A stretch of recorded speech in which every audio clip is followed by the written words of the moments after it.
તો દેશમાં કોરોનાના કેસ અને મૃત્યુઆંકમાં ફરી એકવાર ઉછાળો નોંધાયો છે। એક જ દિવસમાં 42,510 નવા કેસ નોંધાયા। દેશમાં સક્રિય કેસની સંખ્યા વધીને હવે 4,04,000 પર પહોંચી ગઈ છે। દેશમાં એક જ દિવસમાં કોરોનાએ 561 લોકોનો ભોગ લઈ લીધો છે।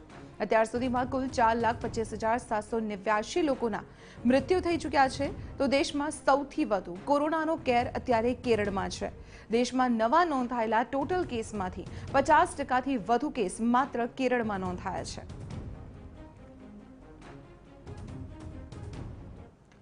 તો દેશમાં સતત કોરોનાનો કેસ વધી રહ્યા છે અને ત્રીજી લહેરની આશંકાઓ જ્યારે વ્યક્ત કરવામાં આવી રહી છે તો બીજી તરફ કેરળના કેસ પણ વધી રહ્યા છે। તો સવાલ એ થઈ રહ્યો છે કે શું સંક્રમણ આખરે ત્રીજી લહેરનું છે કે બીજી લહેરનું છે, તેને લઈને અલગ અલગ દાવાઓ કરવામાં આવી રહ્યા છે।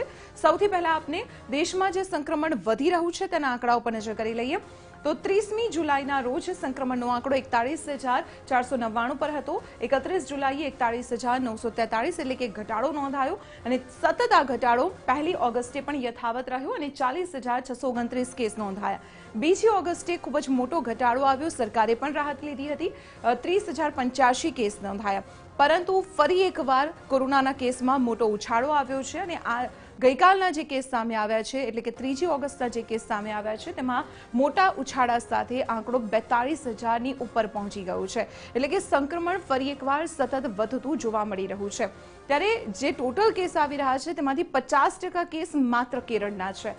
જો કેરળની વાત કરવામાં આવે તો એક જ દિવસમાં 23,500 કેસ માત્ર કેરળમાં નોંધાયા છે। અને દેશમાં કોરોનાની જે લહેર છે, બીજી લહેર કે ત્રીજી લહેર, તેને લઈને અલગ અલગ મંતવ્યો પણ સામે આવી રહ્યા છે નિષ્ણાતોના। ત્યારે સરકાર દ્વારા દાવો કરવામાં આવ્યો છે કે દેશમાં કોરોનાની બીજી લહેર હજુ યથાવત છે। ત્યાં બીજી તરફ નિષ્ણાતો દાવો કરી રહ્યા છે કે આ મહિને જ કોરોનાની ત્રીજી લહેર દેશમાં આવી જશે। ICMR આ દાવો કર્યો છે। તો સરકારે આ સાથે એ પણ દાવો કર્યો છે કે કેરળ અને કર્ણાટકમાં હજુ પણ કેસ વધી રહ્યા છે, ત્યાં બીજી લહેર હજુ સમાપ્ત નથી થઈ। તો તેની સામે નિષ્ણાતોએ દાવો કર્યો છે કે ઓક્ટોબરમાં રોજના 1 લાખ કેસ આવશે અને ઓક્ટોબરમાં કોરોનાની ત્રીજી લહેર તેની પીક ઉપર હશે। તો સામે સરકારે પણ દાવો કર્યો છે કે પોઝિટિવિટી દરના આધાર પર આ દાવો કરવામાં આવી રહ્યો છે। તો નિષ્ણાતોનું કહેવું છે કે આર વેલ્યુના આધાર પર આ દાવો કરાઈ રહ્યું છે। આર વેલ્યુ એટલે કે કોરોનાની રિપ્રોડક્શન વેલ્યુ, તેના આધારે નક્કી કરાઈ રહ્યું છે। તો કોરોના અત્યારે કેરળમાં સૌથી વધુ બેકાબુ બની રહ્યું છે। અત્યારે કેરળની સ્થિતિ કોરોનાને લઈને ખૂબ જ ખરાબ જોવા મળી રહી છે। દેશના જે ટોટલ આંકડા સામે આવી રહ્યા છે તેમાં 50% કેસ માત્ર કેરળના છે।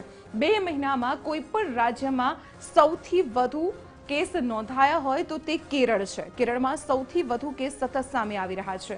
હવે આર વેલ્યુની જો વાત કરવામાં આવે તો આર વેલ્યુ એટલે કે કોરોનાનું રિપ્રોડક્શન વેલ્યુ, તેના આધારે કોરોનાનું જે સંક્રમણ છે તેનો દર નક્કી કરવામાં આવતો હોય છે। સંક્રમણની ગતિ કેટલી છે તે આર વેલ્યુની ગણતરીના આધારે નક્કી કરવામાં આવી રહ્યું છે। આર વેલ્યુ જો 1 હોય તો 100 લોકોએ બીજા 100 વ્યક્તિને સંક્રમિત કર્યા હોઈ શકે તેવો એક અંદાજ સેવવામાં આવી રહ્યો છે। એટલે કે છેલ્લા જે 5 દિવસથી કેસ સામે આવી રહ્યા છે, 40,000ની આસપાસ કેસ સામે આવી રહ્યા છે, જેથી નિષ્ણાતોનું માનવું છે કે જે પૂર્વોત્તર રાજ્યો, કેરળ સહિતના બીજા જે દક્ષિણના રાજ્યો છે ત્યાં આર વેલ્યુ 1 કે પછી 1ની આસપાસ હોઈ શકે।